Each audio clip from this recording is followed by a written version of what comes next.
வணக்கம். இந்த வீடியோலிங்க John Deere 5045D 4-wheel drive டிராக்டரோட பேலர் பர்ஃபார்மன்ஸ் பார்க்க போகிறோம். 45 HP வண்டியில் 4-wheel drive. மோஸ்ட்டாக பார்த்தீங்கன்னா நெல் அறுவடைக்கும் இந்த மாதிரி கத்த கட்டுறக்கும் அதிகமாக பார்த்தீங்கன்னா ஜான் டீர் தான் யூஸ் பண்ணிட்டு வராங்க. ஹார்வெஸ்ட்டுக்கு பார்த்தீங்கன்னா உங்களுக்கு 5310 5405. பேலர் யூசேஜுக்கு பார்த்தீங்கன்னா 5045D இந்த வண்டி பார்த்தீங்கன்னா நல்லா ஃபேமஸாக இருக்குது. இந்த ஃபேமஸ் மாடல்லே பார்த்தீங்கன்னா 5045Dயில் 4-wheel drive இந்த கஸ்டமர் வச்சுருக்காங்க. இதில் பார்த்தீங்கன்னா ஜெய்சன்ஸுடைய பேலர் வந்து அட்டாச் பண்ணியிருக்காங்க ரவுண்ட் ஸ்டாரில். அதாவது 3 அடி அகலமும் 2 அடி ஹைட்டும் உள்ள பேல் சைஸோட பேலர் வந்துங்க. இது பெரிய கட்டு பேலர்னு சொல்லுவாங்க. அது வந்து அட்டாச் பண்ணியிருக்காங்க. இந்த ரவுண்ட் ஸ்டார் பேலரோட கிளியர் ரிவ்யூ, எத்தனை டைப் ஆஃப் சைஸில் பேலர்ஸ் வந்து அவைலபிளாக இருக்குதுன்னு சொல்லிட்டு நம்ம சேனலில் ஒரு ரிவ்யூ பண்ணியிருக்கேங்க. லிங்க் வந்து டிஸ்கிரிப்ஷனில் கொடுத்துட்றேன். இதே ஃபீல்டோடன ஜான் டீர் 5405 4-wheel மவுண்டட் ஹார்வெஸ்டருங்க. அதனுடைய பர்ஃபார்மன்ஸ் லிங்க்கும் டிஸ்கிரிப்ஷனில் இருக்குது. இந்த கஸ்டமர்கிட்ட பார்த்தீங்கன்னா 5045D 4-wheel டிரைவ்லையும் 5055E 2-wheel டிரைவில் பார்த்தீங்கன்னா அது பார்த்தீங்கன்னா பனானா மல்ச்சிங்க்கு, right and duck foot cultivator, reversible இதுக்காக யூஸ் பண்ணுறாங்க. இந்த வண்டி பார்த்தீங்கன்னா spring cultivator, puddling, baler usage, trailer யூசேஜுக்கெல்லாம் யூஸ் பண்ணுறாங்க. இந்த கஸ்டமருடைய ரிவ்யூ தெரிஞ்சுக்கலாம் வாங்க. இப்போ இந்த பேலருடைய ஆப்ரேட்டிங் கண்டிஷன்ஸ் பற்றி தெரிஞ்சுக்கலாம். இப்போ பார்த்தீங்கன்னா A3, A4 கீருங்க, இந்த 2 ரேஞ்சில் ஆப்ரேட் பண்ணுறாங்க. பேலர் கம்பெனிஸ்லேயே பார்த்தீங்கன்னா ஜெய்சன்ஸ் நல்ல ஒரு தரமான பேலருங்க. உங்களுக்கு பார்த்தீங்கன்னா ஒரு ஃபினிஷிங் பக்காவாக கொடுக்கும். நல்ல சேஃப்டியான பேலருங்க. 45 HP வண்டிங்க. இதில் உங்களுக்கு 39 HP PT அவுட்புட் வருது. பட்லிங் ஸ்பெஷல் ரொட்டாவேட்டரில் நீங்கள் 54 பேர் ரொட்டாவேட்டர் அட்டாச் பண்ணலாம்.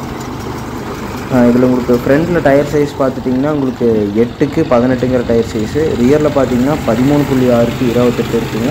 அதே பார்த்தீங்கன்னா 14.9க்கு 28 இருக்குது. உங்கள் யூசேஜுக்கு தகுந்த மாதிரி நீங்கள் எடுக்கலாங்க டயர் சைஸு.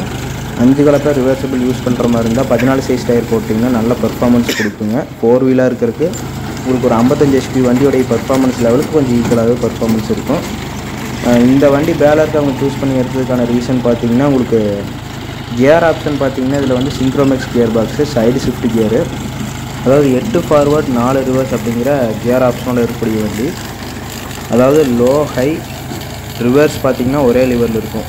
இப்போ பார்த்தீங்கன்னா ஏங்கிறதா இதில் லோங்க. ஏ 3rd கியரில் ஆப்ரேட் பண்ணுறீங்கன்னா அப்படியே நேர் ரிவர்ஸ் போட்டிங்கன்னா 3rd கியர்லேயே நல்ல ஸ்பீட் இருக்கும். 4th கியர் போட்டிங்கனாலும் நல்ல ஸ்பீட் இருக்குங்க, ஹை ஸ்பீட் இருக்கும். ஸோ அந்த ஒர்க்கிங் கண்டிஷனில் பார்த்தீங்கன்னா இவங்க வந்து அப்படி கொடுத்துருக்காங்க. பார்த்தீங்கன்னா தெரியும். ஏ ரிவர்ஸ் கியருங்க, பி கியர் தனியாக கொடுத்துருப்பாங்க. ஏன்னா பியில் பார்த்தீங்கன்னா பிங்கிறது பார்த்தீங்கன்னா ஹைங்க. நம்ம வண்டி நார்மலில் பார்த்தீங்கன்னா ஹை லோன்னு கொடுத்துருப்பாங்க. இதில் ஏபின்னு கொடுத்துருக்காங்க. ஏ வந்து லோ, பி வந்து ஹைங்க. பி ஃபஸ்ட்டில் தான் நீங்கள் ஆப்ரேட் பண்ண முடியும் பேலர்லாம். பி 3ர்ட்லலாம் நீங்கள் ஆப்ரேட் பண்ண முடியாது, ரொம்ப ஸ்பீடாக இருக்கும். ஸோ அந்த ஒர்க்கிங் கண்டிஷனில் பார்த்தீங்கன்னா ஏவும் ரிவர்ஸும் ஒரே நேருக்கு நேர் கொடுத்துருக்காங்க. இப்போ ஏ டாப்பில் யூஸ் பண்ணுறீங்கன்னா ரிவர்ஸ் போட்டிங்கன்னா நல்ல ஸ்பீடான ரிவர்ஸ் இருக்கும். அந்த மெக்கானிசமில் நல்ல ஒரு கியர் ஆப்ஷனோட கொடுத்துருக்காங்க. அதனால தான் பார்த்தீங்கன்னா மோஸ்ட்டாக பேலருக்கு சூஸ் பண்ணி எடுக்கிறாங்க.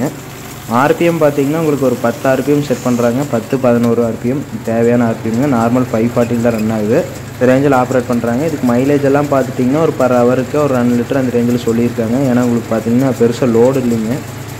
ரெண்டாவது இந்த கஸ்டமர் பார்த்தீங்கன்னா இந்த புழுதிக்கு பார்த்தீங்கன்னா ரொம்பவே வந்து ஒரு டேஞ்சரானதுங்க. அதனால் பார்த்தீங்கன்னா ஃபேஸ் மாஸ்க், ஃபேஸ் ஷீல்டு போட்டு யூஸ் பண்ணுறாங்க. இந்த மாதிரி யூஸ் பண்ணுறது நல்ல ஒரு சேஃப்டிங்க. நுரையீரல் பாதிப்படையுங்க. பிற்காலத்தில் உங்களுக்கு நிறைய பிரச்சனை வரக்கான வாய்ப்பு இருக்குது. ஸோ அதனால் வர புழுதியில் யூஸ் பண்ணுறீங்கன்னா மாஸ்க் யூஸ் பண்ணுங்கள். அடுத்தடுத்த வீடியோ பதிவுலைங்க நம்ம இந்த கஸ்டமருடைய ஃபீட்பேக் தெரிஞ்சுக்கலாம். இந்த 5045Dயோடைய பட்லிங் பர்ஃபார்மன்ஸ், ஸ்ப்ரிங் கல்டிவேட்டர் இந்த பர்ஃபார்மன்ஸ்லாம் தெரிஞ்சுக்கலாம். வீடியோ பிடிச்சிருந்தா லைக் பண்ணுங்கள், ஷேர் பண்ணுங்கள்.